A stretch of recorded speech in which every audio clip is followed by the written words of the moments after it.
What is up, everyone? It is no secret that we've been going hard working on the Pro car because we want to see this thing together. We caught definitely a second wave on this thing. We want to get it done. We got a lot of the big stuff on. We've been grinding. We got basically all the main fabrication on the chassis. In the last video you guys saw, we finished up the rear enough that we were able to fully get it sealed up with seam sealer and paint, and we're able to start putting the big stuff back in the car. Obviously, a couple of these things have to come in and out for more mocking, but the chassis itself overall is just about complete in terms of major fabrication, which means we can now make this thing a roller, which is huge. Kind of just been this hunk of metal sitting on the lift for a very long time. So to get this thing into a roller and seeing it sitting on its own wheels seems fictional at this point, doesn't it? Today, in this video, what we're gonna do is we're gonna get all the suspension on and get it. And you sidetracked me. Come on. Oh, no, we're here to help. It'll work, baby.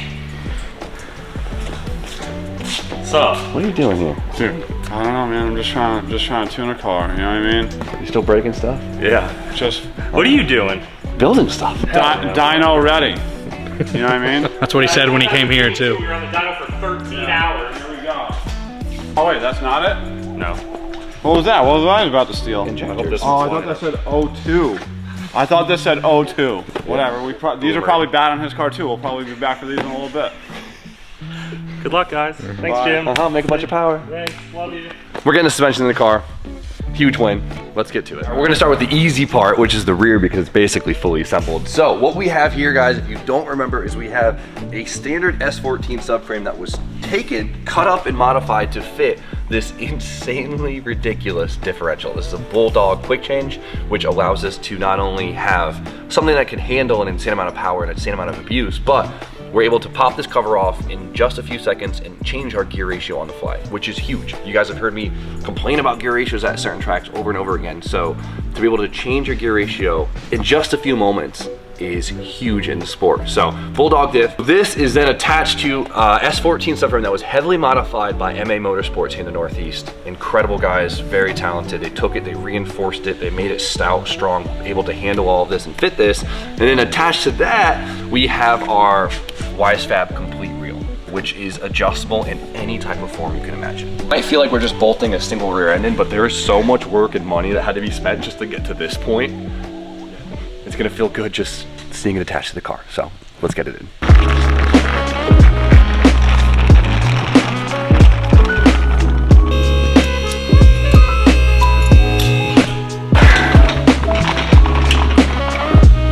Bring her down.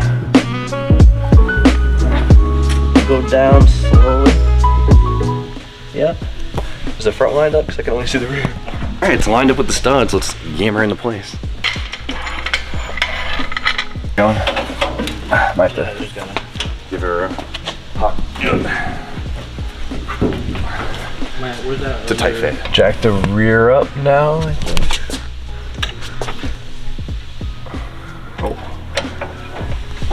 Oh, there we go. We're getting somewhere. Jack the rear up a little bit. Oh, right there. There we go.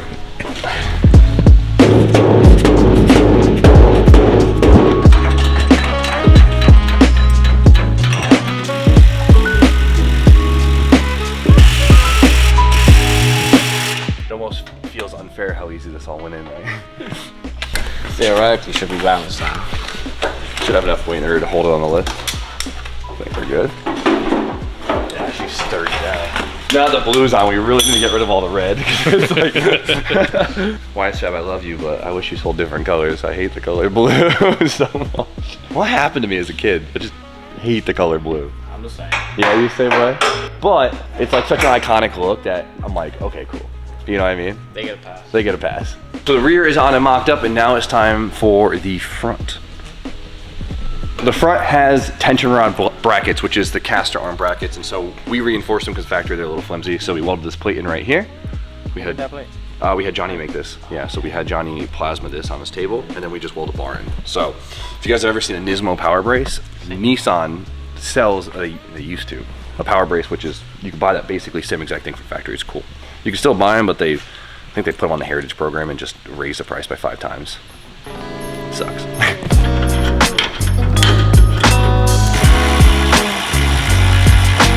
Now Now it's time to shove the front in, which I'm really excited to see. Now, we've never had the front fully mocked, and we had one corner in just to make sure everything fit, and it did. But if you guys don't remember, because it's been so long now, we have a very special package here. So what we have is Wisefab's new S chassis V3. What makes it so important, it completely rewrites the front of the S chassis, because previously, S chassis had a rear rack, which means the rack was in the rear.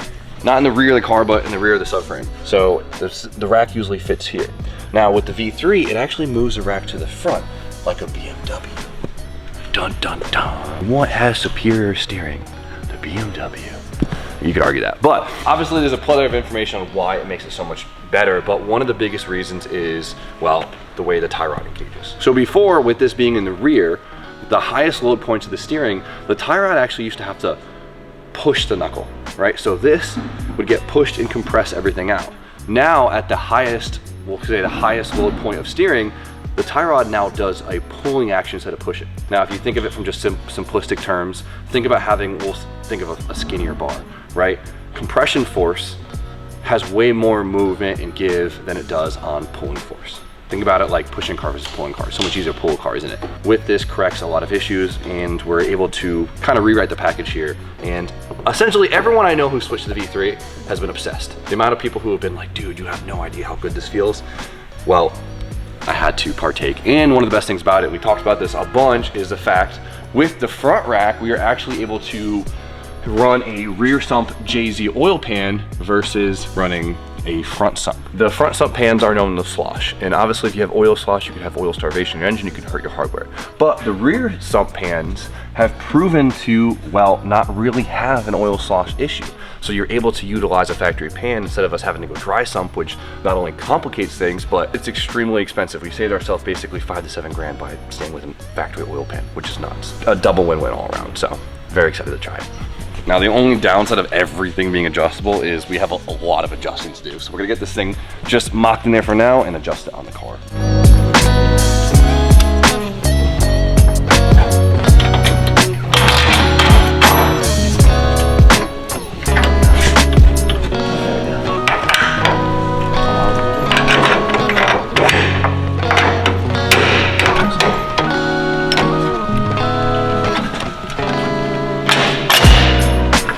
That went right in.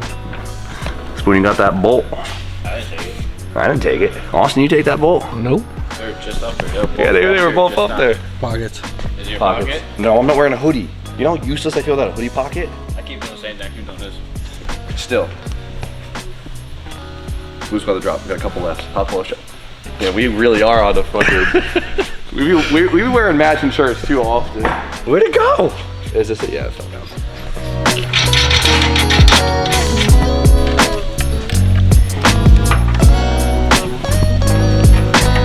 So, good thing we have a lot of friends that run this kit, so hopefully we can get some cheat codes on getting this thing properly set up, because the adjustment on this is endless.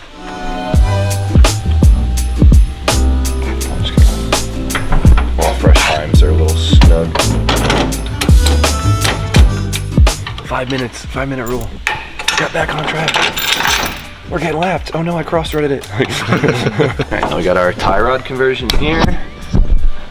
Since not only do we need a longer tie rod, but we are converting from a BMW rack thread, since we're using a E46 power steering rack, which is pretty cool. It is nice because it is way easier to get these BMW racks than it is to get an S chassis rack, that's for sure. Now we have the tie rod pickup location, which is a really big piece of the puzzle here, because where this mounts onto the knuckle is going to directly affect your Ackerman. So if it comes with these little washers right here, and these, we'll call these the little Ackerman offset washers. If you look, see how the hole is in different locations? So you put it on here and it changes the pickup point of the tie rod, which changes Ackerman. And like Ackerman might just be one piece of the alignment puzzle, but it dramatically changes the way the car not only drives but feels. I think you could feel Ackerman differences between more cars than anything. And realistically, if you guys don't know what Ackerman is, the simplest way to put it is, as you turn the wheels, it's the relationship at which the wheels turn, right? Because both wheels aren't necessarily turning at the same rate the entire time. One will turn more progressive than the other. Sometimes you could even have it the opposite way. Even you could have them at the same rate, greater, Doesn't matter. It really affects the way the car feels and drives, because in different situations and how you want the car to transition, how you want the car to be an angle, a low angle, is really dependent on where the Ackerman is. Just this little freaking washer. So we're gonna put it right in the center for now. We're setting everything up super broad. So what are the right hubs? Yeah, everything's new. OEM S14 front hubs. B, what do you think? Look how cool this looks, dude. Dude, I've been telling you for a long time, this thing is a freaking battleship. Battleship is like purpose built. I like that. This thing is for a dedicated reason and nothing else. No other, nothing, yeah. Certified weapon, but obviously every single part, every single piece that's been put on this car has been to do one thing, and that's to make it a good drift car. Forget street manners, forget anything else. Street manners, I like that term. Drift car, that's what it's for. Well, we're definitely putting a plate on the thing. And I mean, you look at a battleship and you're not like, oh, some guy's gonna be on the Amalfi Coast, you know, with a bunch of chicks. No, that's for war, and that's it. Kind of cool. It'd be pretty cool though. It'd be pretty cool. I mean, that's a sick guy. Now for the rear hubs, they bolt on just like OEM. Even though we have this crazy looking knuckle, it just bolts right from the back. I honestly wouldn't mind switching these to Allen keys because we could zip them off faster if we do Allen keys. But this is good. I mean, like, this is part of it. Like with this mock-up, we find new issues. We find what we're missing. Like we're missing like washers for the front hubs, like something so little, but you don't know until you start mocking everything up, so.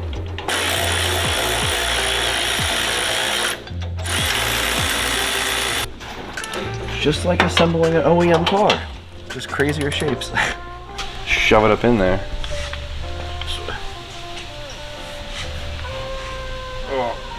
It's a tight fit, yeah. Yeah, it's a tight fit. Those things are super long travel. I gotta put the. That's weird. Yeah, it sits in the bucket, doesn't it? Yeah, it's just all the way down. Yep, it's all the way down. Right. We'll be right back.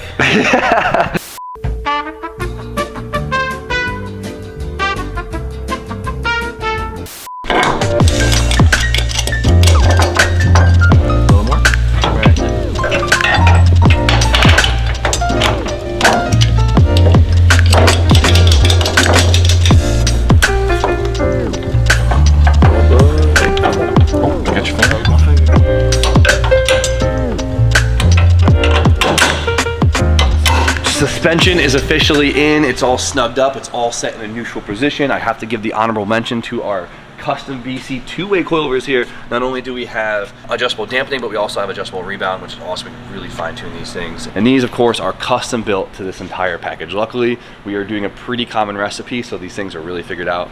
I'm stoked to have them on the car. But unfortunately, the brakes haven't shown up yet. They're gonna be in later in the week.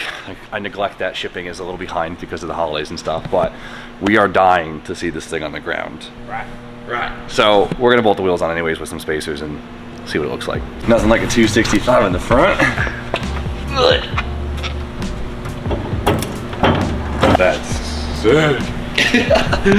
Oh man, I might need another spacer too. Hell yeah.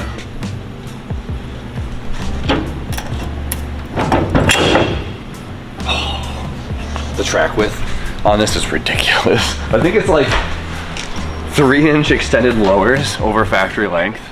Pretty confident with the Y-SPAP. 265s look small. Dude, 265s look so small on the car. Well, you know, 285s would be pretty good. Or what was Adam on? The Nitto 315 or 30? Something crazy. It looks like a drag car. This is a 265 on a 10.5, and it looks like a 215/40 on this car. It looks like it'll fit under a stock body. Yeah, it looks, I mean, S14s do have probably the widest rear quarters of all the S chassis, surprisingly. That's nuts. I'm gonna need like a, zero offset, like, if not more. It's great. And we don't have the clamshell on. The 10.5 to 265 actually looks proper in the front. Dude, stand right here. This thing, the track width is ridiculous. We probably will run a 265 in the front too, which is. Nah, you know what? That looks so fucking cool. Hold on, let me take some pictures. Hit it. Oh my gosh. There's more in it too. That's the max out on the bump stop. Is it on the bump stop? Yeah. Yeah, it is on the bump stop on this side. Yeah, and you can tell the Ackerman right now isn't zero because look how much more angle we have on this side right here. Like look at the driving angle. Yes, sir. And there's more to come. Spicy. That's so sick. It looks like we need a 5-inch spacer in the rear. It's alive. This thing's actually under its own weight. She's on all fours. That's crazy. It hasn't been on all fours since it was a stock Zenki. Holy shit. That's good stuff, dude. Holy shit. It's so funny with the front end off and the rear end cut. The car looks so stocky, doesn't it? Like you said, it's stubby. It's stubby. It looks like an FRS where it just has no like rear give to it, you know? Now the first time we test the car, it'll probably look Just like this. just like this. Like we're gonna test it, no panels, no doors, just picture the bucket seat and the steering wheel on that thing. It'll look just like It'll this. probably have a windshield. It'll have the interior in it. No red. Thank God. Yeah, I can't wait to get rid of the red. Like if this thing was all in just gray right now, it would have a different aura.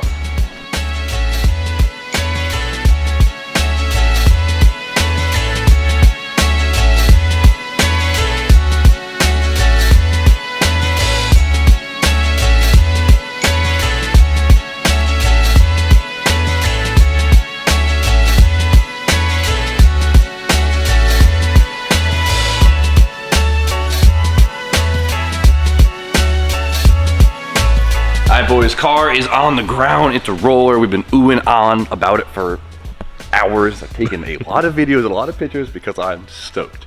It's a huge monument. Obviously, so much more to go, but huge step in the right direction. But we still got progress to be made. So a couple parts just showed up, which means we can get straight to work and get some more bits on the engine. Today, we're gonna bang out the accessories on the engine, which is honestly a big step. So the first thing we have to start with is our harmonic dampener or our harmonic balancer, whatever you guys want to consider it. And of course, what we went with is a fluid dampener, my absolute favorite. Oh yeah, check this thing out, boys.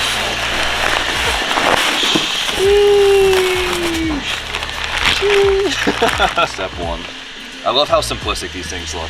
You get a couple of the other dampeners, it looks like there's like 40 things bolted on each other and it's just like a little chaotic, but beautiful.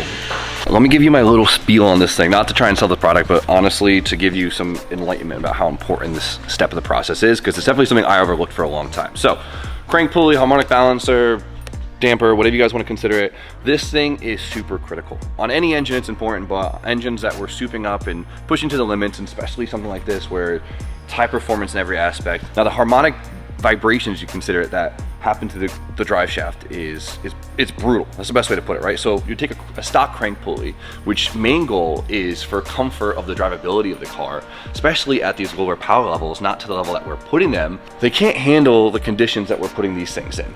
Not only just like the built 2Js, but you know, we turn the boost up on a 1JZ, that crank pulley's not really meant to stabilize that engine the way it's designed to. Think about how much is going on to your crankshaft. Can we put it out there? Like, think about how hard the ass of that crankshaft is getting beat between. It's spinning the entire drive line. Dude, the entire drive line. Think of 2J, for instance, right? We have 6 pistons and rods. Clank has an explosion that just kicks this thing across it. Not only that, you have this clunky triple disc clutch that's attached to that, also rotating. On top of that, your bearings are holding it all together. So if you could dampen that whole experience for the crankshaft, for your bearings, for everything, the longevity of your engine is majorly increased and the performance is also increased, the consistency of it all. Having something that can handle that is super critical. And the fluid dampeners, what I like about them is they're self-balancing, they always work, they're made here in the USA, they're easy to install, they're simplistic. It's not rocket science with these. You don't have to machine the inside to fit your crankshaft, they just go on. That's all we could really ask for. Do yourself a favor, spend the money, keep your engine alive. So of course, make sure our keyway is in and seated properly because you don't want this thing to get wedged. And then this is not rocket science. We just get it started with some love. Look at it. Get it going. Make sure there's enough threads in so your crank bolt can actually pull it in without damaging your crank and threads. And it should go on nice and easy. Dude, Easy. So, easy, but like not too easy. You know what I mean? Don't force these things on. If you're forcing it on, there's something wrong. Okay, she's seated, and we'll come back with the torque wrench and get this factory torque set. So when it comes to picking your accessories, it can be a little tricky, right? Because, I mean, what do we need to run? We definitely need an alternator. I don't care what situation you have, you always need an alternator. Some guys will run a dry sump setup, which will have an oil pump driven by a belt on your crank pulley, which they sell the adaptations for. And then power steering, right? Those are the three main things. But to run the combo that we want to run, we are running to a Drift HQ custom piece right here. Look at this. I'm actually really hyped on this. This is a new product that was developed by Spectune in collaboration with Drift HQ. It has been tested on all LZ's cars. It's a new product and I think it's super slept on, so let's show this whole thing off. Let's get our shiny billet pieces on before we do some more yapping. Oh yeah, we love billet.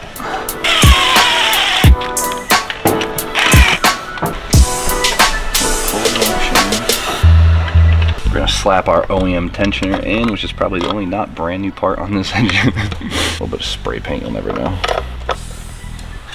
New pulley for this. Before we talk about what this whole bracketry is for, we have to talk about what we're doing for power steering. So, as you guys know, on drift cars, there is a million different options out there for power steering. Between different OEM pumps, multiple aftermarket high performance options, and of course the big one, which is electric power steering. And I guess there is electric columns, but I don't see that too much drifting, but electric power steering is definitely a huge one. But for me, I decided to keep things simple and stay with a OEM JZ pump. Now that one's a little bit of a controversial one, but it took me a long time to make up my mind. Even though we will probably wire the car to have the wiring in for an electric pump, just in case, I've had very good luck myself with factory JZ pumps, and honestly, a couple of the guys I talked to that are driving in Pro 1 have had very good luck with the OEM JZ pumps. I've never personally killed one, which is crazy because I feel like I've killed off a million power steering pumps. And what's nice too is 3 of my drift cars now will have the same power steering pump, so I could just have a pile of spares and it'll check a couple boxes. So for now, this thing is filthy because this actually came off my white Supra.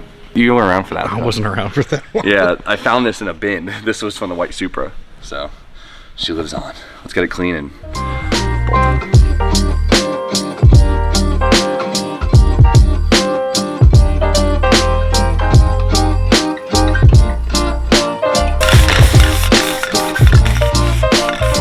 look at that, brand new. Look at that. I didn't know this came off of an old, crusty, leaky Supra. Brand new OEM pump. So I forgot to mention. Brand new. I forgot to mention before. One of the other major things about running the stock pump is I can get one anywhere. There'll be one in the parking lot. I can go steal off a GS300 in the parking lot if we ever need one, no matter where I am in the world. That was like another major part of it because I was thinking of going out with like an aftermarket pump, but they're like $800, $2,000, and then I need 2 of them all the time. Yeah, you always have to have a spare. And if it works for the homies, it should work for me.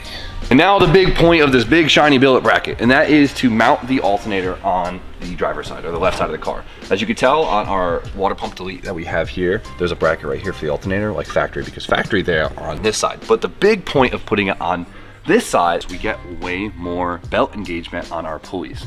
In the OEM configuration, it's only on by like half. With this configuration, a large portion of the pulley is covered by the belt, which means it has more surface tension, which means that it allows the accessories to have more bite, because in these high load situations, say where high RPM, full lock, high load, the belt can actually start slipping on our accessories and start causing issues. So by locating over here, we're able to have maximum bite on our pulleys, which is huge. Another thing that I really like about it is your power system, right? So your alternator, your starter, your chassis, all your main 12-volt battery cable is all on the same side now. Versus before on the JZ, you always have to end up running this big power wire across the chassis. This will allow us to be all on the same side. Just a small win on that one. Now we take this.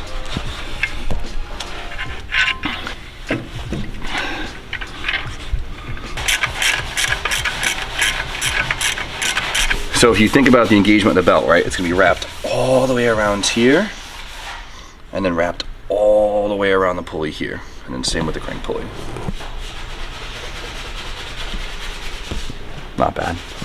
The last thing I have to chat about is obviously sometimes you have a mechanical water pump. I forgot all about it, mentioned that earlier, but we are going electric water pump, so we don't need it. But this kit does work with the OEM mechanical water pump. Now, since this is going to be living at higher RPM most of its life, we do have to worry about the RPM rates of our accessories. So we want to make sure we're not overspinning our power steering pump and alternator, because we will shorten the life of them dramatically, and it'll obviously hurt the feel of the power steering. So I have a 15% reduction on the crank pulley to kind of bring down the speed of the accessories overall. So with the OEM pulley, this is within range, but unfortunately the alternator will be spinning still too fast. Still with the alternator, because it's a small pulley size, we will be killing off alternators potentially very quickly. So I had to order a underdrive alternator pulley on top of it, so we have to wait till that comes in to actually get the bell on. But for now, the accessories are officially on the engine. Might seem like a small win, but honestly, it's a complete system of the car, so couldn't be happier. One of the biggest things about the kit though is to keep the belt on. Especially with an auto tensioner, they're known to throw belts, and that's the last thing you need. Imagine losing power steering on a bank. That is Terrifying. like, that's death defying right there. So with the kit, we do not have to worry about that. Big wins in today's video. I couldn't be happier. Car's on the ground, it looks incredible. Now the next step is to get the inside prepped and painted. Then we can reassemble the inside, and I mean, we got a measure for axles now that the suspension's in, measure for drive shaft, get those ordered up, and that will connect the full drive line. Brakes show up tomorrow, and I mean, we just keep the ball rolling. But for now, you guys know the deal. Like, comment, subscribe. Stay tuned for more content. We'll see you guys very shortly. It's sad because I